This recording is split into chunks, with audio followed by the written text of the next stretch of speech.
action figure review.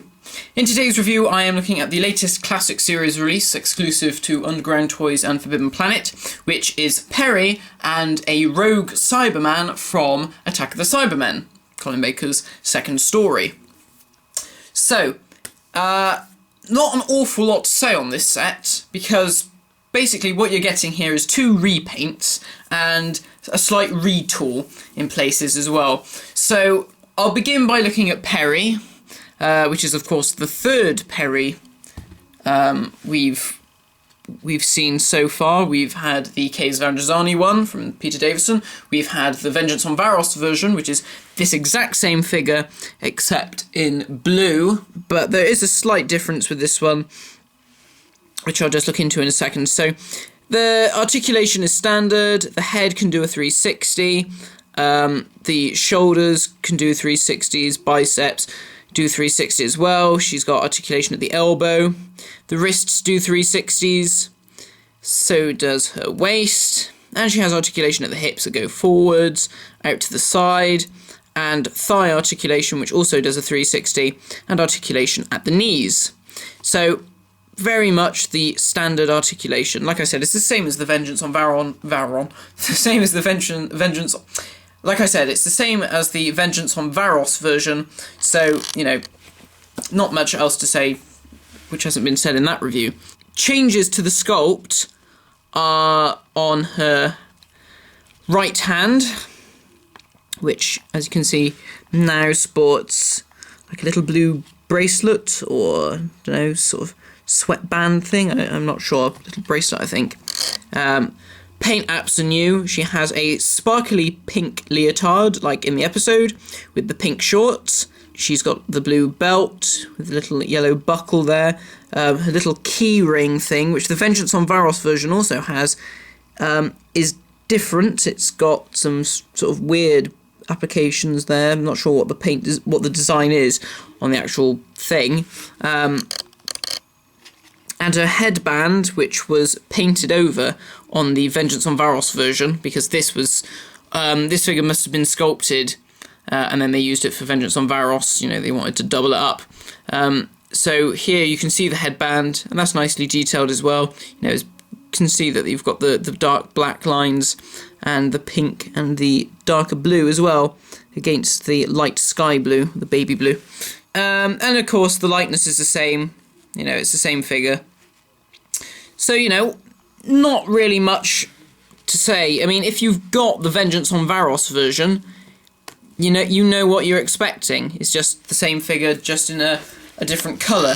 Her skin is a lot paler than the first version, the Vengeance on Varos version. Not sure why. It doesn't look so bad on camera. Actually looks alright on camera. Maybe it's something to do with the lighting, or how the pink sort of looks with it. I don't know.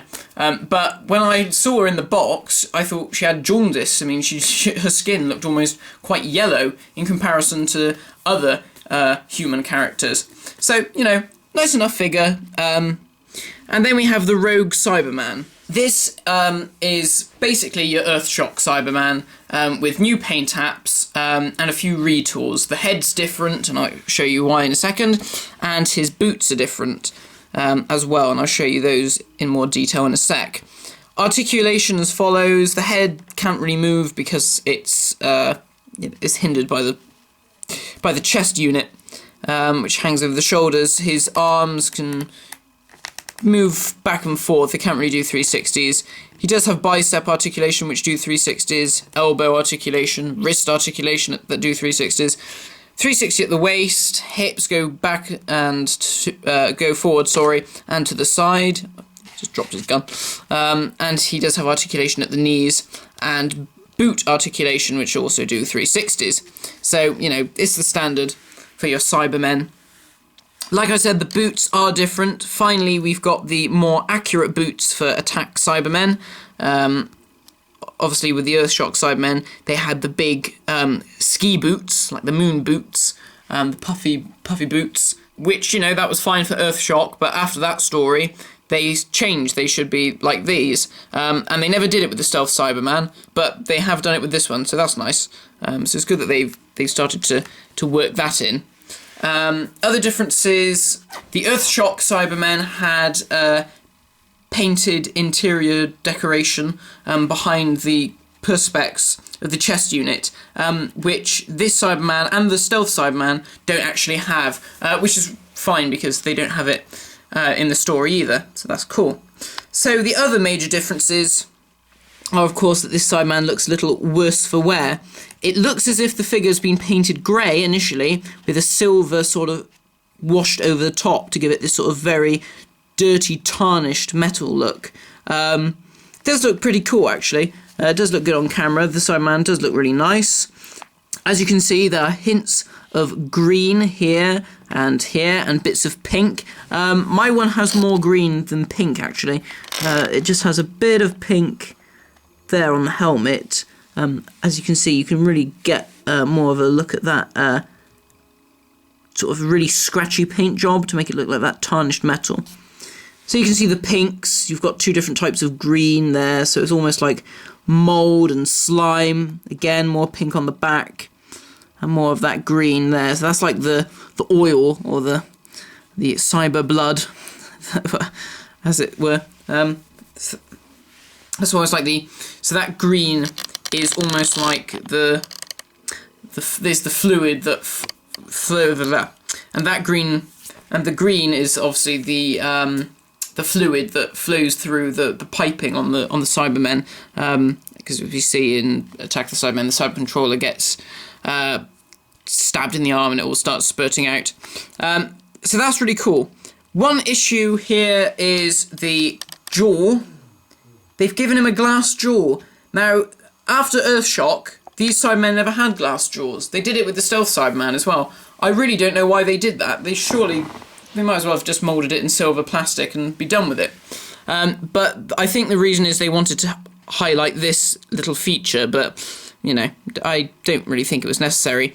So the Cyberman's faceplate can come off. Now, I'll just pre-warn you, I got it, is when you get the figure, it's packaged without the faceplate on, so you can see the skull underneath. I couldn't even get the faceplate on. I had to try and sand down the sides of the faceplate to try and get it to fit in, and I did manage to get it to fit in, but I'm not sure. Oh, I can get it out, but I don't know if I'll be able to get it back in again. So we pull the faceplate off, which is like that. It is actually an entire transparent piece of plastic that has just been painted over, and then we can finally see the insides of a Cyberman, which is, well, fairly interesting. Obviously, this idea of having the rogue Cyberman whose face comes off is a little homage to the scene in Attack the Cybermen when the Doctor actually does pull the face off a Cyberman, but you don't see like a skull inside. It is just empty with a few wires hanging around in there and like some cobwebs. There's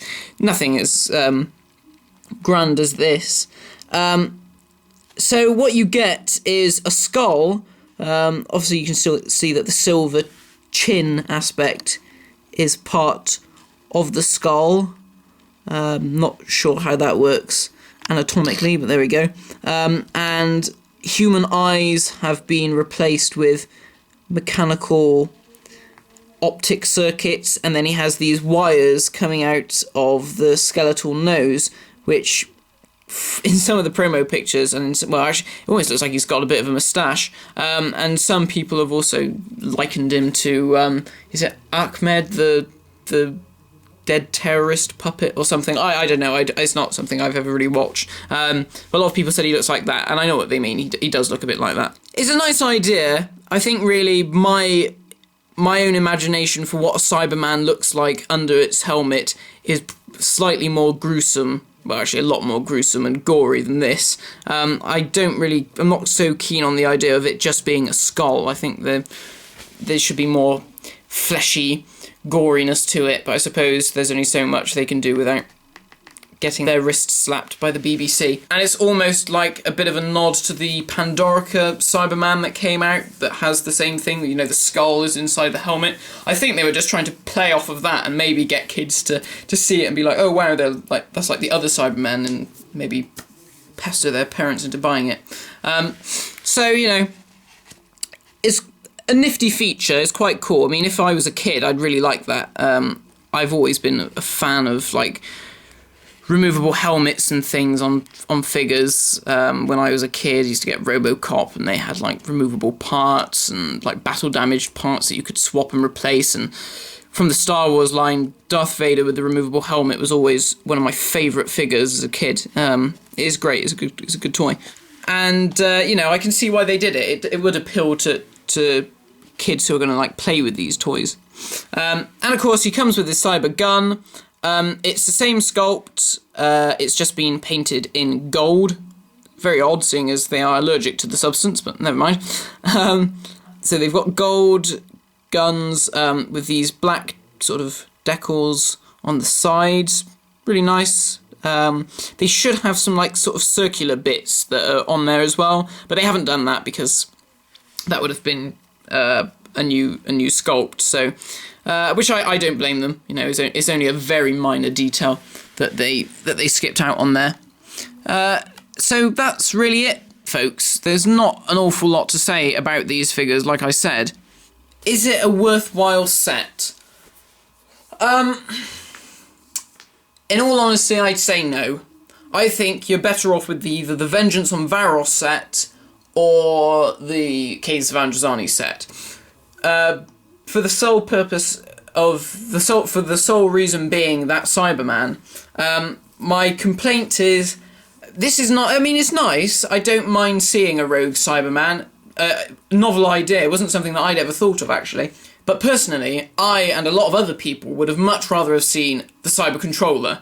It's not a favourite set of mine, especially in comparison to the previous set, the Remembrance of the Dalek set, which I really liked. I don't highly recommend this. It's okay. Thanks for watching this, guys. My next review, I'm not sure when it will be, whenever it arrives, will be the Seeds of Doom set, which is the 4th Doctor, as seen in the 11 Doctors box set, and the Krynoid, which we've been waiting for the last couple of years. And then after that, well, we haven't had any more announcements, so we'll have to just wait and see. So, thanks for watching this review, guys, and I shall see you next time.